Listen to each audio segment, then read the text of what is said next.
오늘도 말씀의 자리에 나오신 여러분을 환영하고 축복합니다. 오늘 함께 살펴보실 말씀은 히브리서 10장 26절에서 39절입니다. 제가 읽겠습니다. 우리가 진리를 아는 지식을 받은 후 짐짓 죄를 범한즉 다시 속지 않은 제사가 없고 오직 무서운 마음으로 심판을 기다리는 것과 대적하는 자를 태울 맹렬한 불만 있으리라. 모세의 법을 폐한 자도 두세 증인으로 말미암아 불쌍히 여김을 받지 못하고 죽었거든. 하물며 하나님의 아들을 짓밟고 자기를 거룩하게 한 언약의 피를 부정한 것으로 여기고 은혜의 성령을 욕되게 하는 자가 당연히 받을 형벌은 얼마나 더 무겁겠느냐. 너희는 생각하라.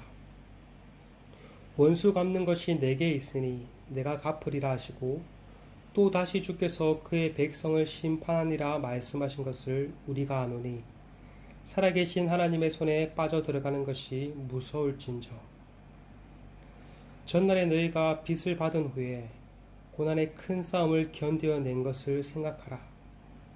혹은 비방과 환난으로서 사람에게 구경거리가 되고 혹은 이런 형편에 있는 자들과 사귀는 자가 되었으니 너희가 갇힌 자를 동정하고 너희 소유를 빼앗기는 것도 기쁘게 당한 것은 더 낫고 영구한 소유가 있는 줄 암이라. 그러므로 너희 담대함을 버리지 말라. 이것이 큰 상을 얻게 하느니라. 너에게 인내가 필요함은 너희가 하나님의 뜻을 행한 후에 약속하신 것을 받기 위함이라. 잠시 잠깐 후면 오실 이가 오시리니 지체하지 아니하시리라. 나의 의인은 믿음으로 말미암아 살리라. 또한 뒤로 물러가면 내 마음이 그를 기뻐하지 아니하리라 하셨느니라. 우리는 뒤로 물러가 멸망할 자가 아니요 오직 영원의 구원함을 이루는 믿음을 가진 자니라. 아멘. 미국의 뉴욕 양키스의 전설적인 포수였던 요기 베라는 끝날 때까지 끝난 게 아니라는 세 개의 명언을 남겼습니다. 스포츠 선수들에게는 이 말은 진리로 통합니다. 잘 나가는 선수라고 해서 방심해서는 안 되고 못 나간다고 해서 포기해서도 안 됩니다. 한 경기, 한 시즌 선수로 은퇴할 때까지 끝까지 최선을 다해야 합니다. 우리 신앙생활도 마찬가지입니다. 끝날 때까지 끝난 게 아닙니다. 오늘 본문에서 히브리서 기자는 믿음의 공동체를 향해 그것을 상기시키며 끝까지 믿음을 따라 인내하며 나아갈 것을 권면하고 있습니다. 오늘 본문은 히브리서 4장 14절부터 언급되어 온 대제사장이신 예수 그리스도에 관한 주제의 결론부입니다. 앞서 히브리서 기자는 대제사장이신 그리스도의 완전한 희생 제사를 통해 우리가 제사함을 받고 하나님께 나아갈 수 있게 되었다고 말하였습니다. 오늘 본문인 26절은 이러한 진리를 아는 지식을 받은 후 짐짓 죄를 범한 즉이라고 말을 합니다. 여기서 짐짓이라는 말은 고의적으로 의도적이라는 말입니다. 그리고 죄를 범한다는 동사의 형태는 이것을 한 번 죄를 짓는 것이 아니라 지속적으로 끊임없이 죄를 범하는 행위를 가리킵니다. 쉽게 말하면 작정하고 끊임없이 죄를 짓는 행위를 가리킵니다. 이러한 자에게는 더 이상의 용서는 없다라고 말을 합니다. 오직 맹렬한 심판만이 기다리고 있다고 말을 합니다. 29절은 이러한 자를 이렇게도 묘사를 합니다. 하나님의 아들을 짓밟고 자기를 거룩하게 한 언약의 피를 부정한 것으로 여기고 은혜의 성령을 욕되게 하는 자다. 한마디로 말하면 새 언약의 일꾼으로서 행하신 그리스도의 사역을 완전히 부정하는 자라고 할 수 있습니다. 그리스도께서 어떤 분인지에 관한 진리를 듣고 알았으면서도 그리스도를 거부하는 자. 이것은 모세 때 옛 언약을 어긴 죄보다 그 형벌이 훨씬 더 무겁지 않겠냐고 이 사실을 생각하고 히브리서 기자는 말을 하고 있습니다. 오늘날 우리는 예수님을 통해 새 언약이 성취된 은혜의 때를 살아갑니다. 그러나 이러한 은혜의 때를 살아간다는 것은 큰 축복인 동시에 그 은혜를 거부하였을 때 받게 될 형벌 또한 큼을 의미합니다. 세상의 법정에서도 잘 모르고 우발적으로 저지른 죄에 대한 형벌보다 알고서 고의적으로 지은 죄에 대한 형벌이 더 큽니다. 마찬가지로 진리를 아는 지식을 받은 후에 고의적으로 끊임없이 죄를 짓는 자에게 미칠 심판은 엄청나게 클 것입니다. 히브리서 기자는 믿음의 공동체가 이 사실을 생각하므로 더 이상 죄의 길로 나아가지 말 것을 경고한 것입니다. 이러한 경고는 오늘날 우리에게도 그대로 유효합니다. 우리 또한 구원의 확신을 갖는 것은 좋지만 그 구원이 당연한 것으로 여기고 반복해서 일상을 살아가며 죄를 짓는다면 구원은 고사하고 하나님의 크고 무서운 심판이 기다리고 있을 것입니다.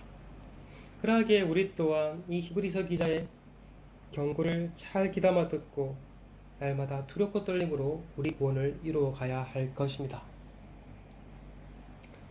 이어서 히브리서 기자는 믿음의 공동체를 향해 과거의 믿음의 때를 기억하라고 말을 합니다. 32절에 생각하라 라고 번역되어 있는데 이것은 앞서 생각하라 라는 동사와 다른 동사입니다. 그것은 기억하라 라는 말입니다. 어떤 것을 기억하라고 말을 합니까? 그것은 바로 그들이 고난을 견뎌낸 것과 비방과 환난을 당하고 사람들에게 구경거리가 되고 자신의 소유를 빼앗겼지만 기쁨으로 견뎌낸 것을 가리킵니다. 그들은 이러한 환난 가운데 더 낫고 영구한 소유가 있을 것을 믿고 인내하였던 것입니다. 이 땅에서의 삶이 전부가 아니라 천국에 대한 소망을 품고 나아갔던 것입니다. 히브리서 기자는 이러한 과거의 믿음을 따라 인내한 것을 기억하므로 현재를 살아갈 것을 권면합니다. 그때 그러하였던 것처럼 지금도 담대함을 버리지 말라고 권면합니다. 그때 인내하였듯이 지금 또 인내할 것을 권면합니다. 왜냐하면 그리스도께서 지체하지 않고 오실 것이며 그리스도께서 오실 때 약속하신 큰 상을 주실 것이기 때문입니다.